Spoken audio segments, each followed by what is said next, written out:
특별히 첫 예배가 부활주일인데 오늘은 우리가 부활의 예수님을 생각해 보면서 하나님의 은혜들을 나누기를 바랍니다. 우리 교회에서 가장 중요하게 지키는 절기가 있다고 한다면 성탄주일 또는 부활주일로 기억을 할 것입니다. 그래서 성탄주일날 가면 선물도 받은 기억이 있으실 것이고 또 부활주일날에는 계란도 받으면서 그래도 교회는 가면 이렇게 두 번씩 가보신 경험이 있을 것입니다. 예수님의 오심을 그리고 예수님의 부활하심을 기념하는 그런 주일이 됩니다.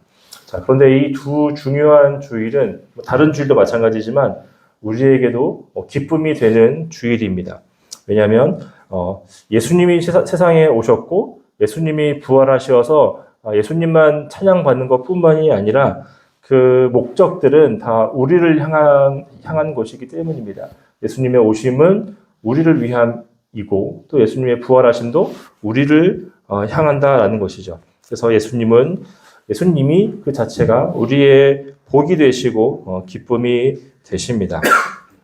그러면 우리 오늘은 부활의 의미와 또 우리가 또 어떤 마음을 가져야 하는지 특별히 살펴볼 텐데 예수님의 부활하심의 의미에 대해서 한번 생각해 보도록 하겠습니다. 첫 번째로 예수님의 부활하신 것은 예언의 성취라고 이야기할 수 있습니다.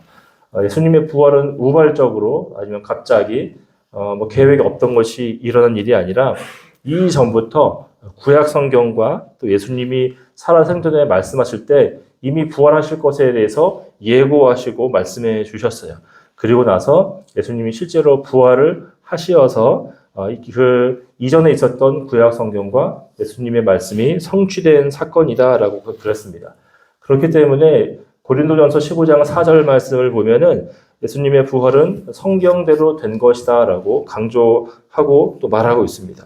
그리고 크게 이 세 군데의 구약 성경에서 이 예수님의 부활을 예언했는데 첫 번째는 예수님의 부활을 가장 분명하고 또 확실하게 예언하는 말씀은 시편 16편입니다. 그 중에 시편 16편 10절 말씀에 보면은 이런 말씀이 있습니다. 한번 찾아볼까요? 네. 시편 16편 10절.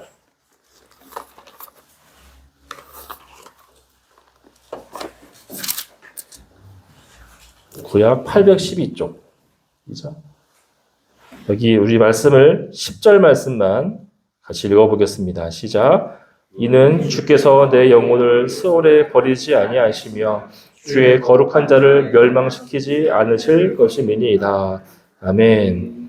이 말씀만 보면 명확하게 예수님의 부활에 대해서 이렇게 단번에 알아내기보다는 이 말씀을 사도행전 2장에서 베드로가 설교할 때 이 말씀을 인용한 것을 우리가 알 수가 있습니다. 그러니까 베드로가 사도행전 2장에서 예수님에 대해서 설교할 때에 이 16장 10절 말씀을 인용하여서 원래 시편 16편은 다윗이 쓴 그 말씀인데 다윗이 장차 오실 예수님께서 부활하실 것을 미리 내다보고 예언한 것이다라는 거죠. 그래서 10절에 보면은 주의 거룩한 자를 말하는 것은 예수 그리스도 하나님의 아들이신 예수님께서 죽음에 머물러 계시지 아니하시고 부활하실 것을 말한다 이렇게 말할 수 있죠. 두 번째로 우리 호세아 13장 14절 말씀인데 이 호세아서의 주제는 우리가 다 알다시피 하나님의 사랑이죠. 그 사랑을 나타내는 호세아서에 장차 올 메시아가 죽음을 이긴다 이렇게 말합니다. 그래서 호세아서 13장 14절 말씀은 이렇게 예언합니다. 제가 읽겠습니다. 내가 그들을 스올의 건세에서 속량하며 사망에서 구속하리니 사망아 내 재앙이 어디 있느냐 스올아 내 멸망이 어디 있느냐 뉘우침이 내 눈앞에서 숨으리라 이렇게 말합니다. 그러니까 스올의 건세, 이 스올은 히브리어인데 쉽게 말하면 지옥을 말하는 거죠. 그래서 호세아는 그 메시아가 스올을 이긴다, 지옥과 사망을 이기고 일어날 것이다라고 예언을 했습니다. 그리고 이 말씀을 고린도전서 15장 55절에 보면 바울이 이 말씀을 인용하여서 예수님의 부활에 대해서 설명한 장면이 나옵니다. 55절 우리 되돌아가 보면은 우리가 확인해 볼 수가 있는데 15장 55절 여기 보면은 거의 인용을 하는 거기 때문에 같이 말해요. 여기 보면 사망아 너의 승리가 어디 있느냐? 사망아 내가 쏘는 것이 어디 있느냐? 그러니까 사망이라는 것을 의인화해서 말하는 거죠. 사망아 네가 어디 있느냐? 내가 쏘는 것이 어디 있느냐? 이렇게 말하면서 사망을 이기신 예수 그리스도에 대하여 지금 호세아서 말씀을 인용하여 말한 것이죠. 또 하나는 요나입니다. 요나 하면 딱 떠오르는 게 뭐죠? 물고기 뱃속에 들어간 요나 선지자이죠. 우리가 잘 알고 있는 요나 선지자의 이야기 보면 사실 요나가 불순종하여 하나님께 동쪽으로 가라 했는데 서쪽으로 가서 바다에서 풍랑을 만나 물고기 뱃속으로 들어가게 됩니다. 이때 3일 동안 3일 밤낮을 그 물고기 뱃속에 있었다고 하는데 이 사건을 예수님의 죽음과 그리고 물고기 뱃속에서 3일 만에 나오게 된 것을 부활로 인용하여서 메타포처럼 사용을 하게 됩니다. 왜냐하면 이 말씀은 마태복음 12장에서 예수께서 이렇게 말씀하셨기 때문입니다. 우리 마태복음 12장 39절에서 40절 한번 찾아보시죠. 네. 신약 성경의 맨 앞에 있는 마태복음 12장 39절로 40절입니다.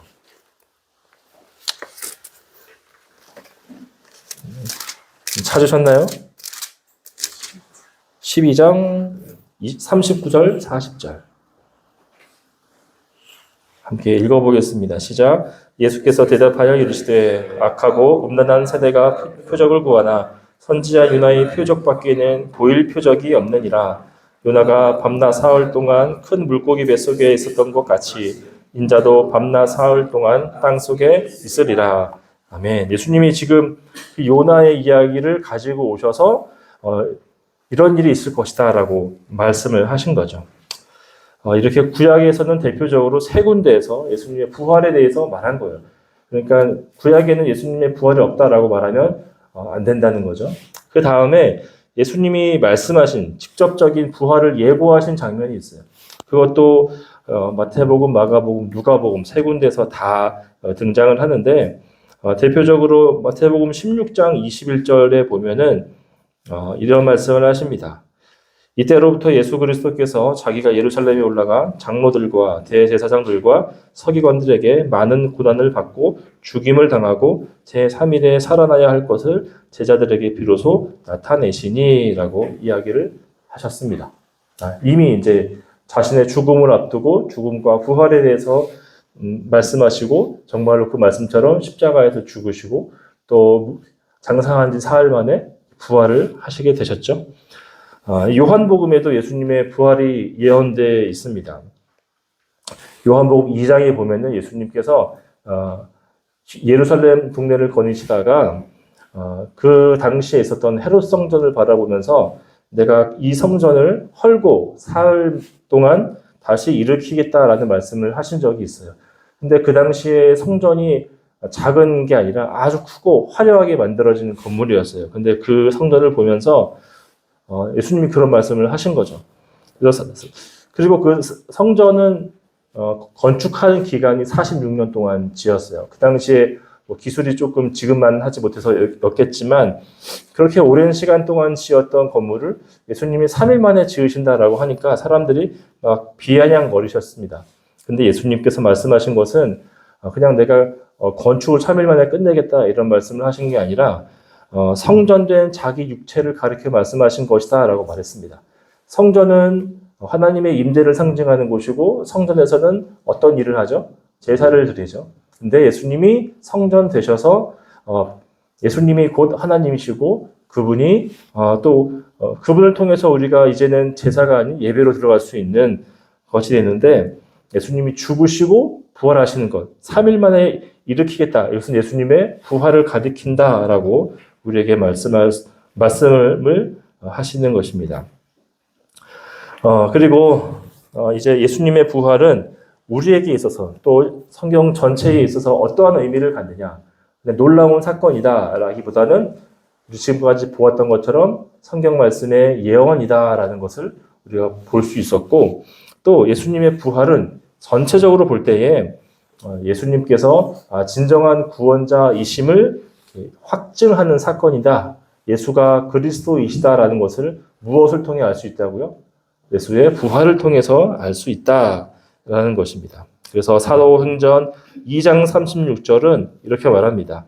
그런즉 이스라엘 온 집은 확실히 알지니 너희가 십자가에 못 박은 이 예수를 하나님이 주와 그리스도가 되게 하셨느니라 하니라 라고 되어 있습니다.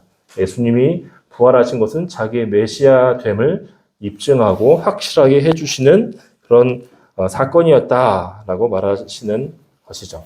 그러니까 예수님의 부활은 이렇게 더 풍성하고 더 중요한 의미를 갖습니다. 그러면 예수님의 부활은 우리에게 어떠한 의미가 있는가 생각해 보도록 하겠습니다. 만약에 예수님께서 우리 집사님을 위해서 대속의 죽음을 하셨어요. 죽으셨습니다. 근데 그걸로 끝났다. 그러면 우리는 어떠한 자가 될까요? 그 의미는 무엇이 될까요? 죽기만 했어, 그냥. 예수님이 십자가에서 죽음만 당하시고 그 다음에 아무것도 없어요.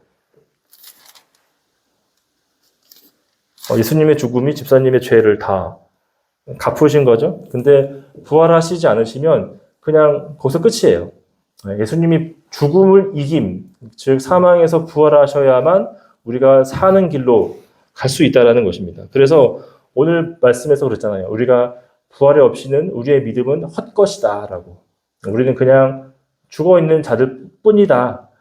내가 대신 죽지 않았을 뿐이지 우리는 죄에 대하여 죽은 자일 뿐이다. 근데 우리는 죄에 대하여 승리해야 되잖아요. 그래서 예수님이 부활하셔야만 되는 거죠.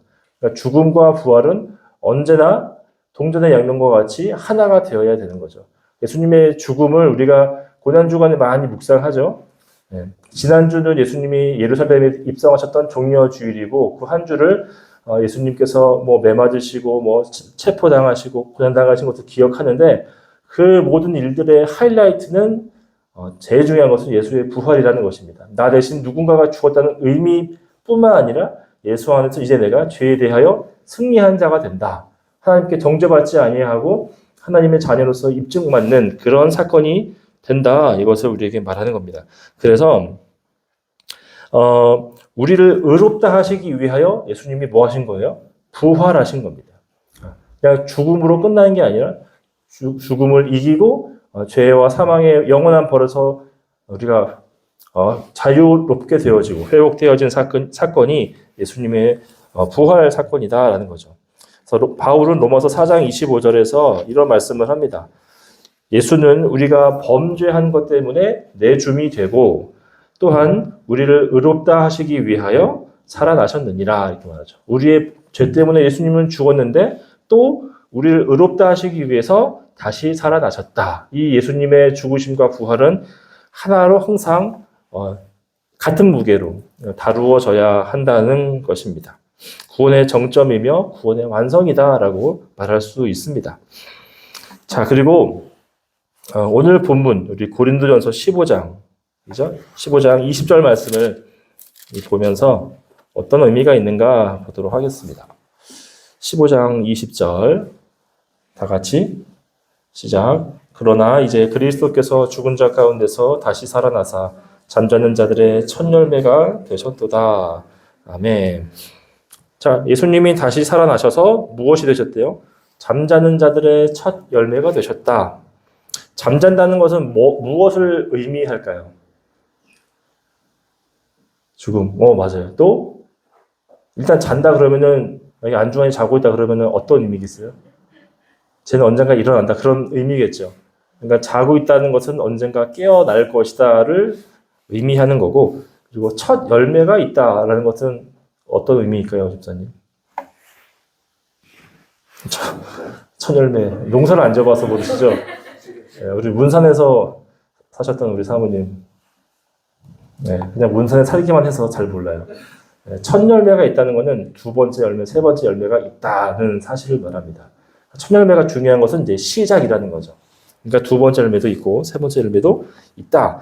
그러니까 잠자는 자들은 겉으로 보기에는 죽어 있죠. 무덤에 있고 그런데 어느 날 이 잠자는 자들이 깨어 일어나게 될 것이고 예수님이 부활의 첫 열매가 되셨으니 예수님 안에 있는 자들은 두 번째, 세 번째 부활의 열매가 되어진다. 그런 뜻입니다.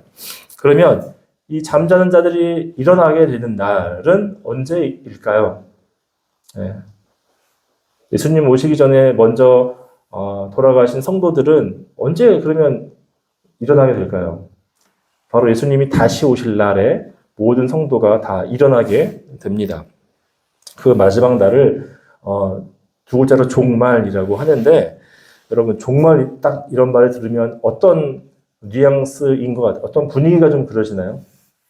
종말이 온다 이러면 약간 끝나는 거죠. 지구 멸망 뭐 이런 느낌이 오잖아요. 그렇죠? 뭐 인디펜던스 데이 이런 거 생각이 나는데 성경적인 종말의 의미는 그런 뭐 다 망하고 이런 게 아니라 완성의 의미가 좀 있습니다. 완성의 의미가 있어요. 다 무너지고 좀 깨어지고 이런 왜곡되어졌던 세상이 온전히 완성되어서 회복되어져서 완성되는 날이라고 할 수가 있습니다. 왜냐하면 예수님이 다시 오시는데 그 다시 오실 날에 하나님께서 죄인과 성도들을 이렇게 세우셔서 심판하셔서 죄인들을 영원한 영벌로 보내시고 예수님 믿고 신실하게 산 자들을 이제 영생으로 보내시는 약간 이제 마무리하는 날, 이제 끝판왕이 오셔서 다 이제 심하이 하는 날이라고 볼 수가 있겠죠. 네, 예, 전문 용어를 또 써야 알아들으시는 것 같아요. 예수님이 오시면 그러한 일들이 일어나게 되는데, 예수님이 잠자는 자들의 첫 열매가 되셨다는 말은 그래서 마지막 날에 자는 자들을 깨우셔서 영원한 부활의 열매를 주신다는 말이지만 아직 오시지 않은 현재를 사는 우리에게는 앞으로 언제인지 모를 그 미래를 그 종말을 미리 성취한 자들로 살아간다. 이렇게 우리가 이해했으면 좋겠습니다. 이것을 종말의 선취라고 하는데 그러니까 지금 우리는 뭐 11시 몇 분을 살아가고 있는데 예수님께서 오실 것은 우리의 입장에서 미래잖아요. 근데 하나님이 하신 말씀은 이루어지기 때문에 그것은 어쩌면 이미 이루어진 일이에요. 그렇죠? 근데 우리에게는 아직 안 이루어진 일이죠. 그런데 우리가 미리 아직 오지 않은 그 미래의 일을 먼저 우리가 받고 먼저 이루어졌다라고 믿고 살아갈 수 있게 된다. 그런 의미입니다. 그렇기 때문에 비록 지금 당장 예수님이 오시는 것은 아니지만 이미 예수님께서 부활하심으로 인하여 그 모든 구원이 이루어진 것과 다름없다라고 할 수 있습니다. 이렇게 부활의 의미에 대해서 이야기를 조금 들었습니다. 성경대로 예언대로 이루어지셨고 예수님의 부활은 빼놓을 수 없는 구원의 정점이며 완성이고 그리고 예수님께서 부활의 첫 열매가 되시기 때문에 지금 당장 예수님 오시지 않았지만 우리는 그 미래의 일을 다 이룬 것과 같은 사람이다라고 볼 수 있죠. 그렇기 때문에 내가 지금 구원 받았으면 마지막 그 심판날에도 어떻게 되는 건가요? 구원을 받는 것입니다. 지금 내가 구원을 못 받았으면 구원 못 받고 죽은 사람이 계시다면 그때 가서 판이 뒤집힌 일은 절대로 없다라는 것입니다. 그렇기 때문에 이것은 우리에게 어떠한 의미를 주느냐 깊이 생각해 볼 필요가 좀 있습니다. 예수님의 부활하심이란 어떤 우리의 지금 당장 삶에서 의미가 있을까? 오시지도 않았는데 어떤 의미가 있냐면 불확실한 세상에서 가장 확실한 소망을 얻은 자들이다. 이것은 생각해 볼 수 있습니다. 여러분이 어떠한 환경에 있든지 그것은 우리에게 전부가 아니다라는 것이죠. 심지어 우리가 죽는다 하더라도 세상이 제일 두려워하고 제일 겁내하는 것, 누구도 이길 수 없는 것이 사망 아닐까요? 그렇죠? 죽으면 그냥 끝이에요. 그렇지만 우리는 죽음을 이긴 존재다라기 때문에 내가 부하거나 가난하거나 아니면 뭐 약하거나 병들거나 아니면은 뭐 이렇거나 저렇거나 고난 중에 있거나 형통하거나 관계없이 우리는 그 완전하고 누구도 빼앗을 수 없는 소망이 우리들에게 이미 있다라는 것입니다. 잠깐인 이 세상에서 어려움 당하고 볼품없는 인생을 산다 하더라도 우리에게는 이미 주어진 한없이 영광스럽고 기쁘고 슬픔이 없는 삶이 우리에게 지금 있는 것이죠. 세상 사람은 다 두려워하는 그것을 우리는 이긴 존재라는 것입니다. 그리고 이러한 인식, 이러한 믿음은 우리에게 예수님을 온전히 신뢰하고 따라갈 수 있는 힘을 줍니다. 왜냐하면 여러분 영원한 것 앞에서 잠시 있는 것은 이길 수 있을까요? 이길 수 없을까요? 이길 수 있는 거죠. 네. 우리가 사는 이 삶은 길게 살면 100년이겠지만 영생의 삶은 영원한 것이기 때문에 이 땅에서 내가 조금 원하는 것을 얻지 못한다고 하더라도 어려움이 있어도 우리가 소망을 가지고 살아갈 수 있죠. 쉽게 말하면 우리 지금 초딩들이 좀 앉아 있으니까 내가 지금은 학기 중에 고난받고 힘들다라고 하더라도 나에겐 방학이 있다. 그런 소망을 가지고 사는 것처럼 우리 신자들에게도 이 땅에서의 삶이 조금 고달프고 어려워도 나에게는 세상이 줄 수 없는 영광이 기다리고 있고 하나님이 주시는 그 영생의 삶이 기다리고 있다라는 것을 말합니다. 그렇다고 해서 성도들이 이 생에서 하나님 나라를 경험하지 못하는 것은 절대로 아닙니다. 그렇죠, 집사님? 우리는 살아가면서 천국을 누리며 살아가고 그리고 우리가 죽어서도 그리고 예수님 다시 오신 다음에도 똑같이 하나님 나라를 경험하며 살아갑니다. 그러면 하나님 나라는 우리가 이 생에서 어떻게 누리고 살아갈 수 있을까요? 하나님 나라라는 것은 마치 내가 이 땅에서 잘 되어지고 형통해지고 좀 이렇게 세지는 것이 아니라 하나님의 나라란 하나님의 통치를 받는 것입니다. 하나님이 주시는 평화가 내 삶 속에 임해서 그것을 누리는 삶. 세상이 주는 평안으로 내가 평안하지 않고 눈물 나고 힘들고 고난스러운 그 현장에서도 하나님이 내 아버지가 되셔서 나를 돌보신다라는 것을 누리며 살아가는 게 천국을 누린다라는 그런 말이에요. 그렇기 때문에 이 세상에서는 비록 덜 완전하고 비록 덜 좀 희미하게 보이는 것 같아도 하나님의 나라를 누리며 살아가고 있고 또 지금은 잘 보이지 않는 것이지만 예수님 오실 때에 우리는 더 선명하게 우리의 연약한 믿음도 온전하게 변화되어 하나님을 바라보며 즐거워할 날이 온다는 것이죠. 그때 예수님 오실 때 우리의 성화가 완성되어 죄를 지을 수 없는 존재가 되고 그리고 죄로 인한 고통이나 슬픔이 없고 어떤 애통하는 것이나 눈물이 없다라고 합니다. 요한계시록에 보면 그 그림들이 잘 나와 있죠. 하나님 나라에는 뭐가 없다래요? 해와 빛이 없다라고 합니다. 해와 빛이 없다라는 것은 그것이 없어지기 때문에 더 찬란한 빛이 있기 때문이다. 밤이 다시 없겠고라는 표현도 나오죠. 밤은 빛이 없는 그런 죄의 공간을 말하겠죠. 그런 곳이 없는 완전한 하나님 안에서 안식하며 허무함이 없는 그 땅을 우리가 누리게 된다는 것이죠. 그렇기 때문에 예수님을 믿는 그 부활 신앙 이게 너무너무 소중합니다. 이것 없이 우리가 소망을 가지고 살아갈 어떠한 근거도 없기 때문이에요. 언제 잘 되겠지 그런 사람들은 막연한 소망을 가지고 살아가는 것 같아요. 다음 해는 좀 좋아지겠지. 그런 거라도 붙잡고 살아야 사람들이 조금 견딜 수 있게 마련이지만 사실은 불확실한 것을 붙잡고 사람들이 조금 위로받으려고 하는 거 아니겠어요? 그렇죠? 근데 막말은 우리가 15분 뒤에 어떻게 될지 모르잖아요. 그렇죠? 그러나 우리가 붙드는 그 소망은 막연하고 의미 없는 것이 아닌 예수님께서 죽음에서 부활하신 것처럼 그 산 소망이 우리 안에 있다라는 것입니다. 우리는 허상을 붙들고서 좋아하고 기대하는 존재가 아니라 진짜를 붙들고 오늘의 슬픔도 이겨내고 또 힘을 얻는 자들이다 이렇게 말할 수 있습니다. 그래서 기독교 진리를 반대하는 사람들이 가장 좀 치명적으로 공격하는 지점은 뭐냐면 예수 그리스도의 부활에 대해서 의심하고 그것이 사실은 허구다 이렇게 말하는 것이 가장 어떻게 보면 기독교 전체 신앙을 무너뜨리는 공격이라고도 할 수가 있습니다. 왜냐하면 그것이 가짜라면 성도들은 어떠한 소망도 누리며 살아갈 수 없기 때문이겠죠. 그렇기 때문에 예수님의 부활하심이 역사적이고 실제적인 사건임을 우리는 반드시 믿어야 되고, 그리고 그것에 대해서 성경이 말해주는 바를 또 알아야만 한다는 것이죠. 자, 그러면 예수 그리스도의 부활의 증거들 뭐가 있을까요? 만약에 선생님, 예수님이 정말 부활하신 증거를 좀 말씀해 보세요 라고 말한다면, 목사님 찾아가라 이렇게 말하는 것도 지혜로운 방법이지만, 첫 번째는 예수님의 부활을 눈으로 이렇게 본 사람이, 한 번에 본 사람이 둘 사람이 아니라 500여 사람들이다라는 것을 우리가 생각해 볼 수가 있습니다.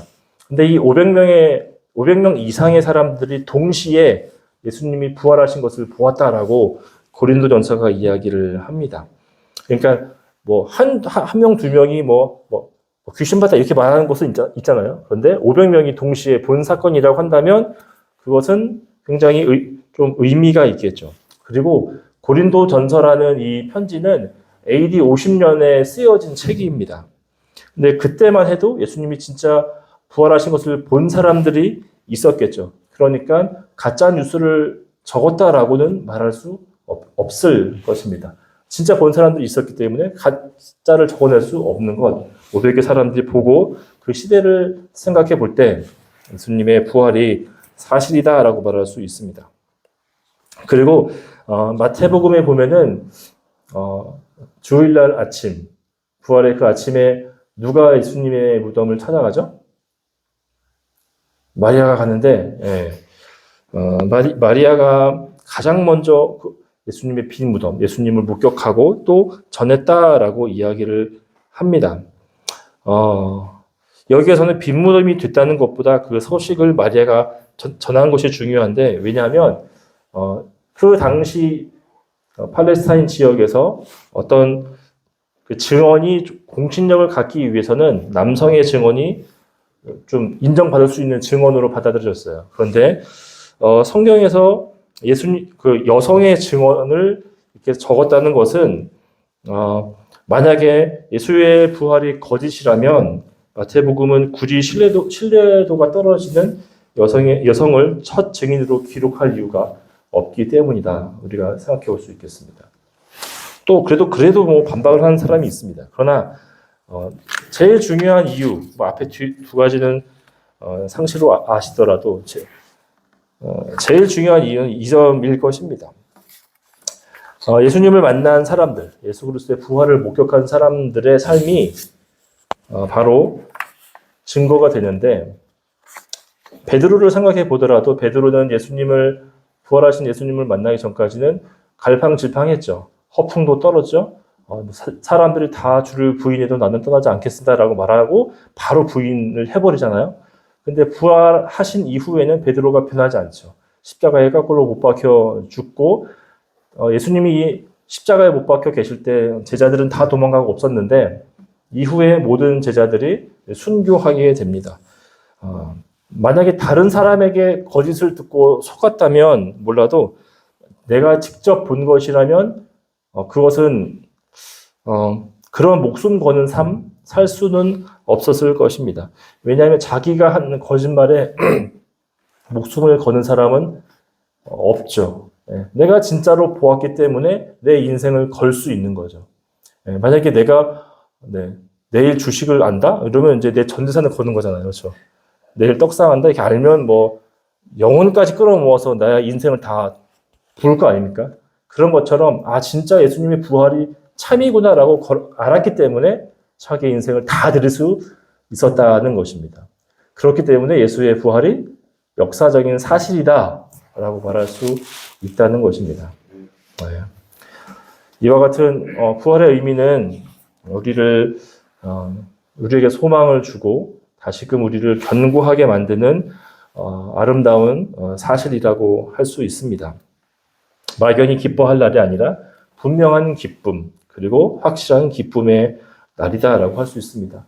우리가 어릴 때는 교회에서 주는 계란에 기뻐했지만 우리가 자라서는 계란을 주는 자들이 되죠. 계란만 먹지 마라 이렇게 하면서 너무 많이 먹으면 네, 넘쳐난다. 네. 네, 우리가 함께 살펴봤는데 이제 말씀을 맺도록 하겠습니다. 예수님의 부활을 생각하면서 누구도 빼앗을 수 없고 복된 소망이 있음을 다 기억하시기를 바랍니다. 겁 없는 어떤 사람들은 죽기밖에 더하냐라고 이야기하기도 합니다. 그러나 우리는 죽음을 이긴 예수님 안에 있는 사람들입니다. 그래서 예수님의 부활하심은 사망에게 대하여 사형 선고를 내린 날이다 이렇게 표현하기도 합니다. 사망에게 사형 선고를 내린 날. 그러니까 우리 이제 두려울 것이 없는 거죠. 이 땅에서 믿음 생활하면서 손해보고 살아서 거지로 죽었다라고 하더라도 우리에게 상 주시는 하나님이 계시고 우리의 또 가장 영광스러운 분이 계시기 때문에 예수님 때문에 내가 평생 이렇게 살았어도 하나님 때문에 내가 영원히 함께하고 계심을 믿어 즐겁게 살아갈 수 있는 존재가 되는 것이죠. 그러므로 우리가 담대함을 얻기를 바랍니다. 죽음 앞에서 아니면 작은 환난 앞에서 우리가 주저앉아 울고만 있는 자들이 아니기를 바랍니다. 예수의 부활이 우리에게 그러한 의미를 줍니다. 이 말씀으로 올 한 주가 부활신앙으로 또 승리하는 우리가 되기를 축복합니다. 기도하겠습니다.